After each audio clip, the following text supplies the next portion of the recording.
Когда счет идет на секунды, у них только одна задача – быстро и качественно оказать первую неотложную медицинскую помощь. О том, как важно успеть, медики на скорой знают не понаслышке. Только за один день на телефоне единой диспетчерской республиканского центра медицины катастроф и скорой помощи поступает около 200 звонков. Там, в конце линии, у каждого своя боль и своя надежда. Звонков поступает очень много, учитывая, что это единая дежурно-диспетчерская скорая по скорой помощи неотложной и по медицине катастроф. Но, в общем, вызовов, учитывая количество вместе с подстанциями, свыше 250. И это такие стабильные вызова в отсутствии гриппозного состояния. Вызова бывают по поводу сердечной недостаточности, повышенное артериальное давление.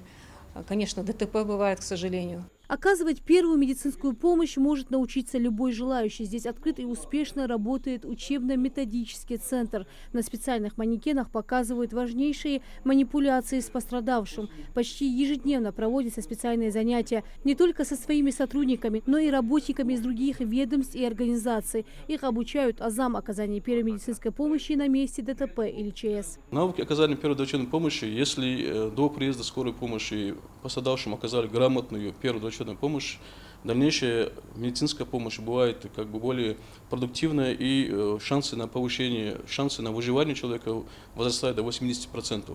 И это, соответственно, облегчает работу как непосредственно скорой помощи, так и врачей, которые в дальнейшем будут лечить данного пациента. Центр сертифицирован на обучение по первой доврачебной помощи. У нас есть сертификат, есть все разрешения от СамПИНа. Соответственно, у нас есть все оборудование, есть манекены, есть другие расходники. Соответственно, люди часто изъявляют желание непосредственно организации для обучения их сотрудников оказанию первой доврачебной помощи. Есть поток, не сказать, что прям сильный, но хотелось бы, чтобы люди, которые стремятся к знаниям, их было больше. В каждом сезоне своя статистика несчастных случаев, говорят медики. В это время много вызовов помощи пострадавшим на воде. Помочь медики могут только в первые 7 минут, когда наступает клиническая смерть. Если прошло больше времени, констатируют смерть. Врачи говорят, если бы люди до приезда скорой знали простые, но такие важные манипуляции, спасти жизнь было бы легче. Самое главное в случае утопления – это сердечно-легочная реанимация. Доктор на манекене показывает, как правильно помогать. Как проводится непосредственно сердечно-легочная реанимация?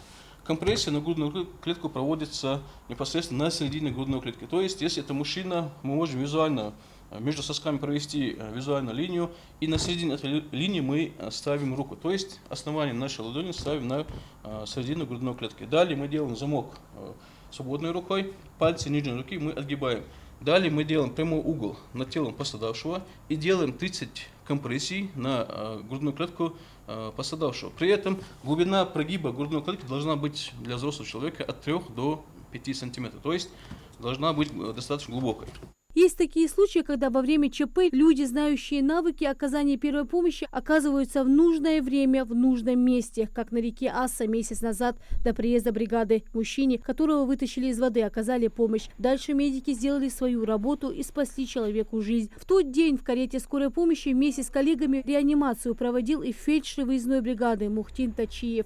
На берегу реки Ассы, сельское поселение Алхасты. Вызов поступил срочный с поводом утопления. На момент прибытия бригады скорой помощи пациент уже извлекли из воды, получается. Он уже лежал на берегу, первую помощь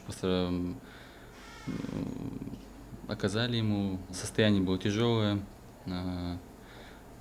Далее мы его переложили на носилки и госпитализировали, оказали в машине еще дополнительную помощь соответствующую и госпитализировали.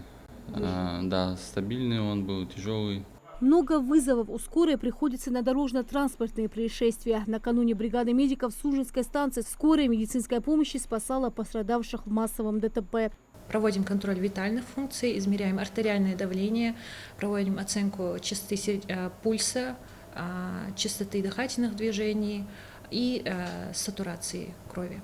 Далее мы проводим иммобилизацию. Это обязательно. При любых ДТП мы Проводим иммобилизацию шейного отдела позвоночника, пораженных конечностей и на жестком щите доставляем в стационар. Естественно, в процессе транспортировки в стационар мы оказываем также необходимую помощь под контролем витальных функций. У нас ежесуточно дежурит 5 выездных бригад, 3 фельдшерские, 2 врачебные бригады. В сутки мы обслуживаем более 100 вызовов по Сунжинскому району. Туда входят как экстренные вызова, так и неотложные вызова.